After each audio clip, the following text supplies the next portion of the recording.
د یتیمانو د کونډو د غریبانو مسکینانو مالونه دې راغونډ کړي دي ځان ته او ښه په سور باندې او حاجي صاحب دې له ځانه جوړ کړی دی چې هلکه زه خو غټ حاجي صاحب یم او حج له هم ځم او دا نه چې نور هم ډېر ښه کارونه کوم خو پردی شی مې رانیولی دی بهي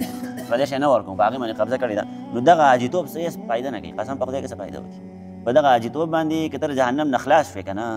نو ما له راشه بیا هلته د قیامت په ورځ باندې ما راټینګ کوي هلکې تا خو دا خبره کوله به هر حال د حرامو نه ځان ساتل انتهایي ضروري دي ښه یو اتانیز یو اتانیز د اتانیز نه وړوکی بل څه شي انا او پانا او چې هر څه شی دی یو شی دې د چا لاړو ویې دوړو دې خېټې ته وردن نه شو یا 2 ساعته د قیامت ورځ بچ کېدل نشته د الله جل شانو عدالت ډېر خطرناک عدالت دی زما ستا عدالتونه هم دي زمونږ هم نظام دی خو هغه داسې نظام نه دی چې بس د ړندو کاته ده او راځه څه کوه هلته بیا د ړندو کاته نه وي هلته به د انې حساب کېږي چې لکه راشه پلانکیه پردی روپۍ دې والې وه پردی ځمکه دې رانیولې وه دغه شي پسې نښتي یو پردي مالونه خېټو ته ورولو خو دا پروا را سره نیسي چې لکه د دې حساب کتاب به زه څنګه ورکوم او نه یې ماف کوي قسم په خدای کوي ماف کړي الله جل شانو د سره نه ماف کوي هغه سره دا اختیار د سره شته دی نه چې پردی روپۍ تا ته ماف کړي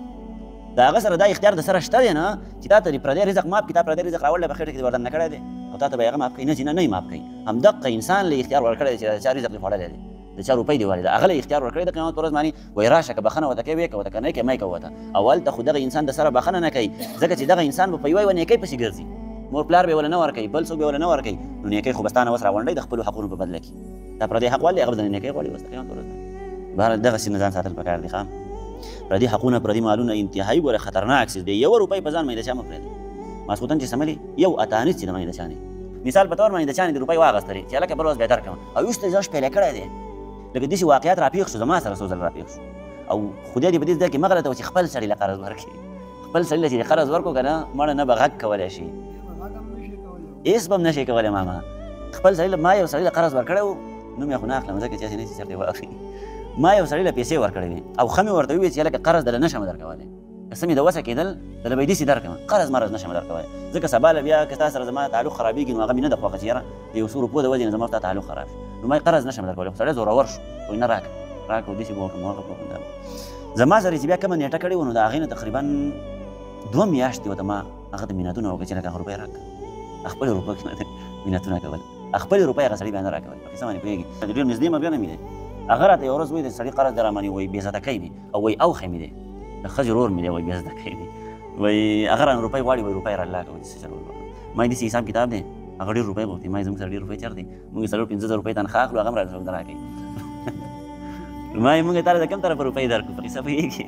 هغه ډېر زیاتې روپۍ غوښتې ما یې دونه زیاتې نه شم درکولی او قرض هم نه شم درکولی خو ما یې داسې کار به وکړم چې څونه مې د وسه کېدي هغه به درله درکړم بیا یې دلته هلک راولېږو نو روپۍ مو له ورکړې ما یې دا واخلو بس مال یې مه راکوه زه به درته غږ نه کوم که پخپله دې راوړې و ما ته دې هلک چې موږ چې دا ستا هغه روپۍ دا واله نور ما یې زه درته غږ نه کوم چې روپۍ راوړم ځکه چې ما درکړي دي بس د قرض په نیت مې نه دي درکړي نو قرضونه چا له مه ورکوئ صحیح شوه که یو خاص کر رشته دارانو کې دا قیسې مېسې مه کوئ سبا له دې لانجې جوړ شي نو بهرحال مقصدي خبره مې دا کوله چې هلکه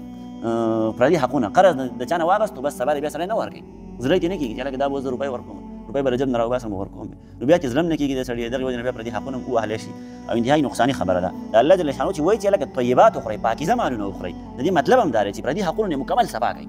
خپل دې تا ته ساګ ولې نه پراته خو چې د پردي حق نه صفا وي خپل دې تا ته هر ټایمه لوګان ولې نه پراته چې د پردي حق نه خو صفا وي که نه چې دا پکې پردي حق راغونډ کړی دی او که چرګان او مړزان او غوښې د پردي څه فایده یې وکړه هېڅ فایده یې ونه کړه بهرحال پردو حقونه نه ځان ساتئ ښه د دغې وجې نه الله جل شانو فرمایي یا ایها الذین آمنوا کلوا من طیبات